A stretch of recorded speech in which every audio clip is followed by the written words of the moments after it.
In 2014, the World Health Organization released a report stating that at least 800,000 people commit suicide every year. That average is to one person every 40 seconds. Statistically speaking, by the end of this poem, 4 people will have taken their lives. 1. This is not a list poem. This is a eulogy for those swallowed up by their own minds. This is a call to arms, a call to speak.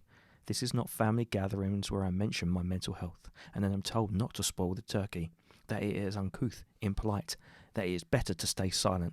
This is taking that silence and breaking it with my hands, with my teeth, with my tongue. This is people with mental illness banging our heads against the walls, not out of insanity, but to try to make some noise, to be heard. Too often we are ashamed. Too often we are in the shadows. 2. Suicide is not always a wailing banshee against your eardrums. It is a child playing hide and seek behind your friend's smile. They will not wear it openly. They will not hold its hand and introduce you to it. It's always invisible.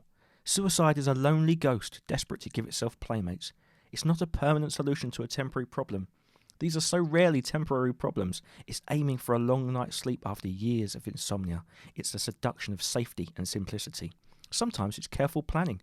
Inspecting the apartment for beams that can support your weight, or a flip switch given the right trigger or no trigger at all. It is painting a target on the highway divider. It is imagining the phone call my mother will get in the middle of a nap. Sometimes it is sudden. It is not always arriving. 3. The most convenient time of the clock keeps ticking, every 40 seconds. This is not a list poem.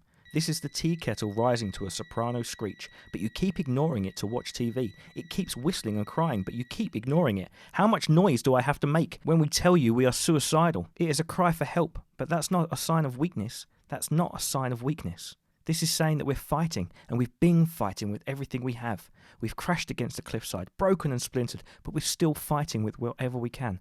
I'm using my voice. That's all I have left. 4. Over the years, I have written different versions of my suicide note. On the nights I almost took my life, I always deleted it or threw it away, rather than sending it or leaving it for someone. I assumed the words would just make them uncomfortable. If I'm going to die, better to do it without all that fuss. Better to do it in silence. Hundreds and thousands of people are dying in silence.